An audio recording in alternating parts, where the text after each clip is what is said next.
된 후에라도 내가 속한 어떤 커뮤니티 안에서 아마 이런 분을 가끔씩 보게 될 때가 있었을 겁니다.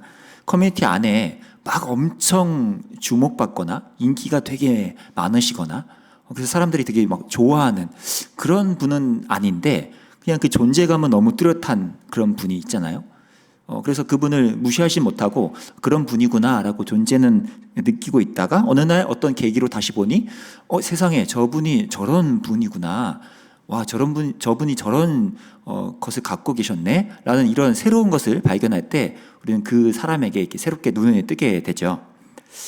어쩌면 이 야고보서 저자인 야고보 사도가 그런 류의 분이 아닐까라는 생각을 좀 해봤습니다. 왜냐하니까 성도들끼리 이제 자주 아이스 브레이킹 할 때 그런 거 질문을 많이 하잖아요.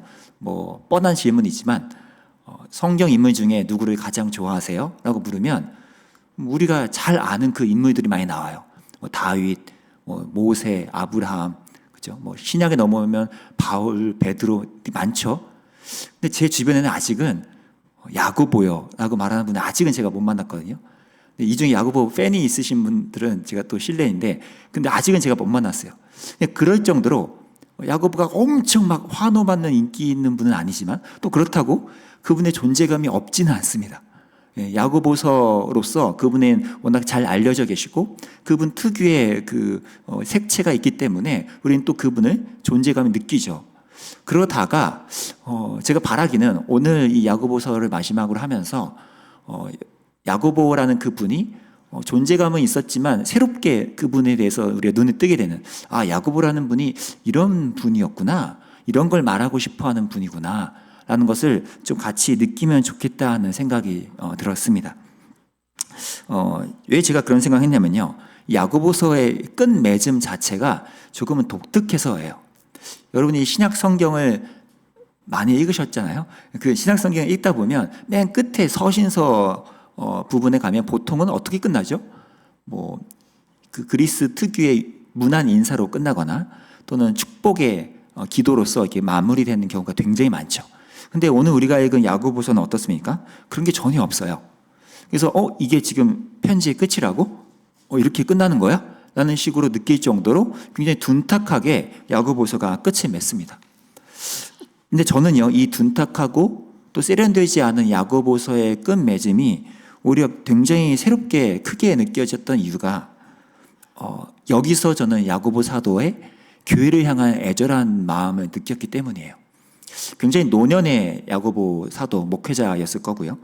그럼에도 그가 편지가 끝날 때까지 그 끝나는 한 절 한마디까지라도 그는 인사말이나 이런 따뜻한 것보다도 오히려 한 번이라도 더 사랑하는 성도들, 교회를 떠올리며 그들에게 꼭 필요한 권면과 위로와 이 복음의 메시지를 전해주고 싶어서 그 끝까지 그런 편지를 눌러 쓰지 않았을까 하는 그런 마음을 제가 좀 느꼈습니다.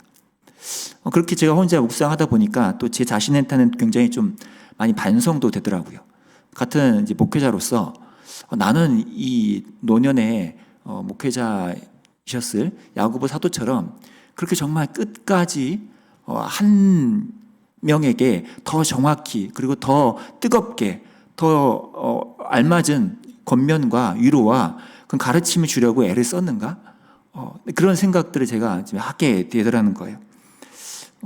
이런 훌륭한 노년의 사도, 목회자를 통해서 이런 것들 많이 배워야겠다 생각했습니다. 특히 1년이 끝나가는 이때니까요. 한 해를 돌이켜보면서 이 목회자로서도 이 사역에 있어서 그런 점에서 나의 삶은 어땠는가, 나의 사역에서는 어떤 점이 더 성경적으로 더 필요한 부분이 많나라는 생각을 좀 하게 되었습니다. 그렇게 성도들, 교회를 향한 야고보 사도의 이 간절한 마음, 애정은 오늘 본문 곳곳에서 막 배어 있음을 우리가 보게 됩니다. 오늘 본문 내용들은 사실 이미 야고보서 1장부터 4장에 이르기까지 나온 내용들과 좀 하나씩 겹쳐 연결되는 것들이 좀 많습니다. 다만 그 내용들을 아주 구체적인 실천으로서 우리가 어떤 교재를 사면 거기 어떤 워크북 이런 게 딸려오잖아요. 실천 영역 책 이렇게 그런 것처럼 이 본문은 앞에서 말한 야고보서의 어떤 실천적인 내용들을 조금 잘 정리하면서 갈래를 정리하고 있습니다. 그 내용들을 공통 분모로 따지자면 야고보 사도의 마음이죠. 뭘까요? 교회란 어떠해야 하는가? 교회라는 공동체는 이 세상 가운데 어떤 두드러지는 특징이 있어야 하는가라는 질문과 답변을 야고보가 해주는 것 같았습니다. 그래서 그 시작을 오늘 7절에 그러므로라고 오늘 본문을 시작하는데요. 이 그러므로라는 건 뭔가 앞뒤를 연결하는 거니까 그럼 7절 앞에 있던 5장의 서두 주제가 뭐였습니까? 제가 설명을 드리자면 막 그 부유함에 탐닉해서 자기의 어떤 재물을 쌓는 것에 탐닉했는데 단지 그것이 문제가 아니라 가장 큰 심각한 건 뭐였죠? 이 종말이라는 하나님의 시간표를 읽지 못한 채 그저 현실의 것에 계속 탐닉하고 그 탐닉 때문에 주변 이들을 기만하고 억압하고 착취하는 이들, 그리고 그런 욕망을 동일하게 품고 있는 이들을 향해서 경고하는 말이 이 5장의 앞에 였다면 이제 그것을 받아서 그러므로라고 이제 7절이 시작해요. 그렇다는 건 이 7절도 어떤 시점, 기준을 갖고서 얘기하려는 걸까요? 예, 동일한 시간 기준표죠. 뭡니까? 예, 종말의 때요. 그래서 오늘 5장 7절, 8절이 이렇게 시작됩니다. 그러므로 형제들아, 주께서 강림하시기까지 길이 참으라. 보라, 농부가 땅에서 나는 귀한 열매를 바라고 길이 참아 이른 비와 늦은 비를 기다리나니 너희도 길이 참고 마음을 굳건하게 하라. 주의 강림이 가까우니라. 여기에 시간표가 잡혀 있죠. 근데요, 지금 여기서 길이 참으라라는 말을 반복해요. 그렇다는 건 어떤 전제가 있는 거죠. 만약 저희가 누군가를 보면서 잘 참으세요라고 말한다면 무슨 전제가 깔려 있습니까? 인내하지 않으면 안 되는 무언가가 올 거라는 것을 예고한 전제죠. 똑같이요. 성도들에게 길이 인내하라, 참으라 라는 말의 전제는 성도라면 누구나 이 세상을 이 종말의 기간을 살아갈 때 누구나 우리에게는 참지 않으면 안 되는, 인내하지 않으면 안 되는 여러 상황들과 변수들이 삶에서 하나 둘씩 맞닥뜨려질 거라는 것을 이미 전제로 깔고 격려하는 말인 거죠. 그리고 그러한 권면에는 아까 말한 시간표요. 예수 그리스도가 다시 오심이라는 것을 연결시켜서 그것을 붙들고서 우리가 인내해야 한다라고 권면하고 있는 겁니다. 그 두 개가 연결될 때 인내의 기초 체력이 생기기 때문이죠. 이런 말을 이제 그 다음 9절에서 조금 더 실감나게 묘사를 하거든요. 그 다음 9절도 한번 제가 읽어보겠습니다. 형제들아, 서로 원망하지 말라. 그리하여야 심판을 면하리라. 보라, 심판주가 문 밖에 서 계시니라. 또 한 번 얘기하죠. 심판주가 문 밖에 서 계시다. 근데요, 그런 얘기를 하다가 문득 초반에 서로 원망하지 말라라는 말을 갑자기 해요. 왜 원망하지 말라는 말을 여기서 뜬금없이 꺼낼까요? 어떤 원망을 말하는 거길래요? 뒤집어 생각해보면 간단하죠. 주께서 오시는 이 종말의 기간을 기다리는 성도라면 이 인내를 할 때 그 인내를 방해하는 가장 큰 걸림돌로서 작용할 수 있는 것 중 하나는 바로 서로 원망이라고 지금 얘기하고 있는 것입니다. 그 원망이 사실 어떤 거였는지 이미 앞에 4장에서 언급한 바가 있는데 그 4장을 함께 좀 읽어보겠습니다. 4장 12절인데요. 함께 읽겠습니다. 시작. 입법자와 재판관은 오직 한 분이시니 능히 구원하시기도 하시며 멸하기도 하시느니라. 너는 누구에게 이웃을 판단하느냐? 예, 지금 재판관, 심판주를 또 한 번 언급하고 있었죠. 근데 여기서는 어떤 문맥이에요? 그 재판관이 따로 유일하게 한 분 계신데 어찌하여 서로에게 판단하는 재판관이 되려느냐라는 그 말을 하던 거였죠. 서로를 쉽게 판단하고 내가 보기엔 너는 이것이 문제야라고 좀 과장해서 계속 침소봉대하고요.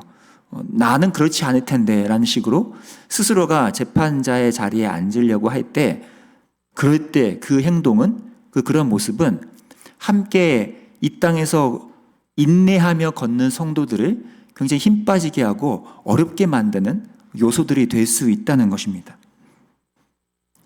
제가 이 부분을 묵상하다가 떠오른 게 예전 군대 때 이야기예요. 남자분들은 이제 잘 아실 거고 여자분들 전혀 이제 이것을 무지하실 것 같아요. 그 군대 복무를 할 때요, 어떤 특정 전시 상황을 실제 구상해서 그 실제 상황이 일어났다 셈치고 하는 훈련이 있습니다. 여러 용어가 있는데 실제 그렇게 되면 정말 모든 군대 병사들이 각자 자기에게 주어진 매뉴얼대로 빠르게 이게 다 하고요. 모든 걸 갖추고 막 움직이거든요. 근데 그때 처음으로 모든 병사에게 나눠주는 것이 뭔가 하니까 이 피아 식별띠라는 겁니다. 피아, 그러니까 저쪽과 나. 군대 용어로 따지면 뭐겠어요? 적군과 아군을 식별하는 띠요. 보통 이제 방탄 헬멧에 붙이거나 이렇게 팔에 둘러서 패드로 붙이기도 하는데요. 그래서 멀리서 그걸 보면 전시 상황을 연습하다가도 그 노란색이든 뭐든 딱 보이면 저걸 보니까 저 사람 우리 아군 공격하지 마. 저거 적군 돌진해라. 이렇게 이제 판단할 수 있는 피아 식별띠를 차게 되거든요. 그걸로 통해서 누가 아군인지 적군인지를 판단하고 이제 연습을 하는 거죠. 왜냐면 아군 적군이 누군지 모르면 아무리 열심히 훈련하는데 무슨 의미가 있습니까? 그냥 엉망진창이 되잖아요. 성도의 신앙생활에서도요. 아군과 적군을 식별하는 훈련과 태도가 필요합니다. 지금 누가 아군이고 누가 적군인지를 분별하지 않고 그냥 뭔가 열심만 내고 이렇게 저렇게 하자, 또는 아까 4장 12절에서 본 것처럼 내가 볼 때는 이러이러해 라고 재판관의 자리에 서로 오르려고 하다 보면 어떤 일이 일어날까요? 아무 일도 진행되지 않죠. 피아 식별조차 되지 않을 때에는 그 군대, 부대는 아무 전투 능력을 발휘할 수가 없습니다. 온라인 게임을 좀 즐겨 하시는 분들은 이제 이것을 그쪽 용어로서 팀킬이라고 하더라고요. 아군과 적군을 모르고 같은 편을 막 쏴서 그러는 거. 이런 팀킬이 일어날 수 있다는 거예요. 신앙, 교회 안에서도요. 마치 팀킬처럼 아군을 분간하지 못하고 같은 성도를 적군처럼 여겨서 공격하게 되는 일들이 일어난다는 거예요. 그것이 이 땅에서 고난을 통과하는 인내를 하며 걸어가는 성도들을 어렵게 하는 첫 번째 장애물이 될 수 있다고 지금 야고보는 얘기하고 있는 것입니다. 그러면서 실제 팀킬을 당한 한 샘플을 그 다음 11절에서 언급을 합니다. 11절을 제가 읽겠습니다. 보라, 인내하는 자를 우리가 복되다 하나니 너희가 욥의 인내를 들었고 주께서 주신 결말을 보았거니와 주는 가장 자비하시고 긍휼히 여기시는 이시니라. 욥이 세 친구들에게 소위 팀킬을 당하지 않습니까? 분명 같은 하나님의 성도인 욥을 향해서 욥의 세 친구들은 피아 식별을 제대로 하지 못한 채 똑같이 재판자의 자리에 앉아서 욥을 향해 총알을 쏘아대듯 공격을 했죠. 근데 그런 것이 욥을 얼마나 고통스럽고 힘들게 했는지 이미 우리는 매성의 큐티 본문을 통해서 우리가 봐왔지 않습니까? 이만큼 영적으로 신앙에서도 교회 안에서 피아 식별을 확실히 하고 이 같은 성도는 아군이다, 우리는 적군이 아니다 라는 것을 확실히 알고 함께 만들어가는 것이 굉장히 중요하다는 것입니다. 그렇게 아군인지 적군인지를 파악을 했다면 그 다음에 필요한 것이 이 11절 맨 끝에 나오는 예수 그리스도 그분이 갖고 있는 태도를 우리가 모방해가며 따라가는 것이죠. 욥을 향하여 하나님은 가장 자비롭고도 긍휼히 여기시면서 그를 다시 한번 새롭게 만드신 것처럼 우리가 나의 아군인 내 옆에 있는 성도를 향해서 이 하나님의 자비와 긍휼로서 그들을 대할 때만이 우리는 함께 이 인내하는 성도로서 세상의 고난의 길을 묵묵히 잘 걸어갈 수 있다는 것입니다. 물론 이 야고보 사도는요, 이렇게 그저 자비와 긍휼만을 말하지 않고요, 교회가 더 건강하게 세워질 수 있는 또 하나의 균형으로서 동전의 반대면이라 할 수 있는 면도 함께 언급합니다. 그게 오늘 보면 맨 끝에 19절, 20절인데요. 19절, 20절도 우리 한번 함께 다 같이 읽어보겠습니다. 시작. 내 형제들아, 너희 중에 미혹되어 진리를 떠난 자를 누가 돌아서게 하면 너희가 할 것은 죄인을 미혹된 길에서 돌아서게 하는 자가 그의 영혼을 사망에서 구원할 것이며 허다한 죄를 덮을 것임이라. 네, 지금 뭐예요? 성도로서 함께 걷던 누군가가 옆에서 옆길로 미끄러져 갈 때 그때 어떻게 해야 된다는 거예요? 같은 아군으로서요. 같은 아군으로서 그 성도가 넘어지고 막 비틀거릴 때 그것을 붙잡아 줘야 한다는 거죠. 마치 우리 전쟁 영화를 보다 보면 그런 장면이 꼭 나오잖아요. 같이 막 전쟁에 돌입해서 전투를 벌이는데 어쩌다가 우리 편 아군 중에 한 병사가 홀로 덩그러니 위험한 지역에 노출이 되는 거예요. 곧 있으면 얘 총을 맞거나 위험해요. 그때 어떻게 하죠? 같은 아군은 어떻게 합니까? 모른 척 합니까? 아니면 아이고 저런 안 됐다. 내가 아니라 다행이다. 그런 말일까? 아니잖아요. 어떻게 해요? 모든 영화들이 어떻게 표현합니까? 그 덩그러니 위험에 처해 곁길로 빠져 있는 자를 위해서 서로가 서로를 엄호하고 내가 엄호할 테니 너가 붙잡아 도와라. 내가 책임질 테니 당신들이 앞서서 그들을 저 사람에다 이끌어와라. 라고 서로가 함께 그 한 명의 아군을 위해서 힘쓰죠. 그 모습이 성도, 교회 안에서 일어나야 하는 모습이라는 것입니다. 서로를 함께 엄호해주고 서로를 붙들어주고 때때로 필요할 때는 서로를 끌어내주면서 그들이 미혹된 길에서 머물지 않도록 그들이 하나님의 이 가족, 교회의 진영 안에 함께 설 수 있도록 그들을 이끄는 것, 이것이 야고보가 교회에게 당부하고 싶은 또 하나의 모습이라는 것입니다. 아군과 적군이 식별될 때 우리는 바로 이러한 아군을 향한 전우애와 애정을 표출할 수 있다는 것이에요. 이제 2023년이 연말로 이제 저물어 가는 이때인데 저와 여러분 모두가 이 성도로서 이 땅에서 이 인내의 길을 걷고 있지 않습니까? 아마 이 1년 동안 한 분 한 분 각자 다양한 이 고난과 어려움들을 걸어오셨을 생각이 됩니다.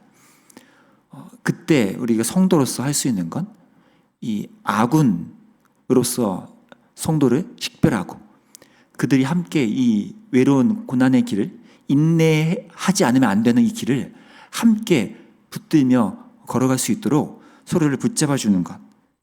그렇게 해서 나와 당신은 같은 그리스도 안에서 아군이며 나는 기꺼이 당신을 섬길 준비가 되어 있다 라고 서로에게 표현할 줄 아는 것. 그것이 지금 야고보 사도가 편지 마지막에 꾹꾹 눌러서 전하고 싶은 교회를 향한 당부라는 것입니다. 저와 여러분이 그러한 연말로서 한 해를 매듭지어 보고 그렇게 또 내 주변 분들 같은 성도분들을 돌이켜보고 그 아군되는 그 성도들을 함께 한 번 더 섬기고 사랑을 표현하는 연말이 되었으면 좋겠습니다. 그리고 그런 구현이 가능하기 위해서는요.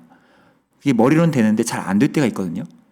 그렇기 위해서는 지난번에 제가 한번 소개했던 이 미로슬라브 볼프라는 신학자의 한마디를 우리가 기억할 필요가 있습니다. 한 번 더 제가 갖고 왔습니다. 우리가 타인에게 이해와 용서를 간신히 해내는 이유는 죄인들의 공동체에서 나를 예외로 두기 때문이다. 우리가 가장 잘 알고 있지만 또 가장 쉽게 망각하기 쉬운 자기 함정이 바로 이 부분이죠.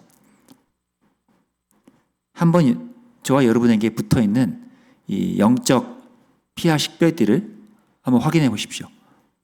그게 뭐라고 쓰여 있습니까? 이렇게 아마 쓰여 있을 겁니다. 의인이자 죄인. 그리스도의 복음 앞에서 우리는 같은 피하 식별띠, 의인이자 죄인이라는 아군의 표식을 함께 짊어지고 있습니다. 그런 이들이 서로 이 인내해야만 하는 이 여정을 걸어갈 때 나는 의인으로서 하나님의 은혜를 받지만 동시에 여전히 죄인이어서 함께 우리가 서로를 기도해주고 사랑하고 용서하는 것만이 이 고난의 여정길에서 우리가 서로를 붙들어 이끌어주는 힘이 된다는 것을 기억하는 것. 이것이 교회의 성도가 가져야 할 좋은 태도라고 저는 생각합니다. 그리고 바로 이 복음의 정체성이요. 의인이자 죄인이라는 정체성 위에 자신과 서로를 세워둘 때 마침내 우리는 교회로서의 기도라는 궤도에 올라서게 됩니다. 이 교회로서의 기도를 오늘 야고보 사도가 마지막에 강조하고 있는데요. 13절 이하에서 사실 계속 반복되는 내용들은 대부분이 바로 이 교회로서의 기도입니다. 한번 14절에서 16절인데요. 제가 읽어보겠습니다. 너희 중에 병든 자가 있느냐? 그는 교회의 장로들을 청할 것이요. 그들은 주의 이름으로 기름을 바르며 그를 위하여 기도할지니라. 믿음의 기도는 병든 자를 구원하리니 주께서 그를 일으키시리라. 혹시 죄를 범하였을지라도 사하심을 받으리라. 그러므로 너희 죄를 서로 고백하며 병이 낫기를 위하여 서로 기도하라. 의인의 간구는 역사하는 힘이 큼이니라. 사실 이런 기도 자체에 대한 강조는 야고보서 1장에서부터 계속 이어져 왔죠. 하지만 여기서 말하는 기도는 어떤 류의 기도입니까? 교회로서의 기도예요. 교회의 공동체로서 서로를 위해서 아군인 그 서로를 위해서 기도해 주는 것, 그것이 아주 자연스러운 반응으로 나타나는 것, 이것이 교회가 회복해야 되는 모습이라고 말하고 있는 것입니다. 고난이 있을 때, 누군가가 아플 때 자연스럽게 교회가 나타내야 하는 반응은 그를 위하여 함께 기도하는 것이죠.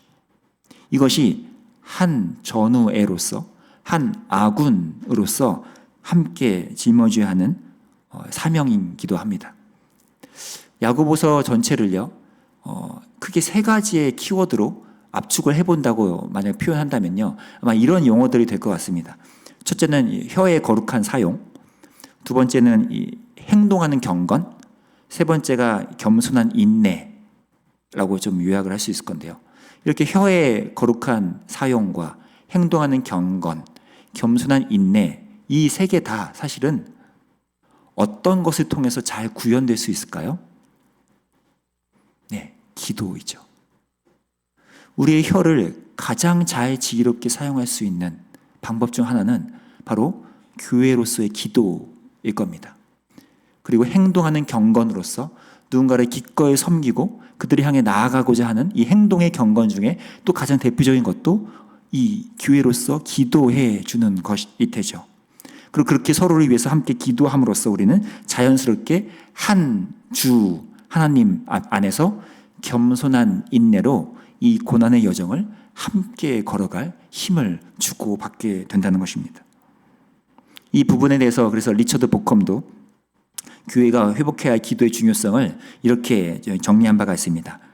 제가 읽어보겠습니다. 풍요와 마찬가지로 세상을 통제할 수 있다는 허상 속 지위로 인해 착각에 빠진 현대인들은 모든 인간의 목표를 달성하는 자신들의 능력을 신뢰하기에 이르렀고 기도와는 거리가 먼 자율성과 자기 만족을 부추겼다. 우리 자신의 능력과 내가 할 수 있는 수준에 스스로 취해서 어느덧 나와 함께 의인이자 죄인 된 아군들을 내가 외면하게 되고 그들에 대한 관심을 끄게 되고 경시하게 됨으로써 우리는 나도 모르게 나 스스로의 자기 만족과 자율성에 몰두되어서 기도할 이유와 목적을 상실해 가게 된다는 것이죠. 그리고 그러한 일들이 교회에서 일어난다면 우리는 야고보 사도가 간절히 마지막 편지에 담고 있는 교회로서의 기도라는 이 귀한 자산을 우리가 놓치게 되는 것일지도 있습니다. 서로가 그리스도 안에서 아군이라는 것을 확인한 이들답게 서로를 위해서 기도해주고 무엇보다 그 서로를 위한 기도가 자연스러운 반응으로 일어나는 것.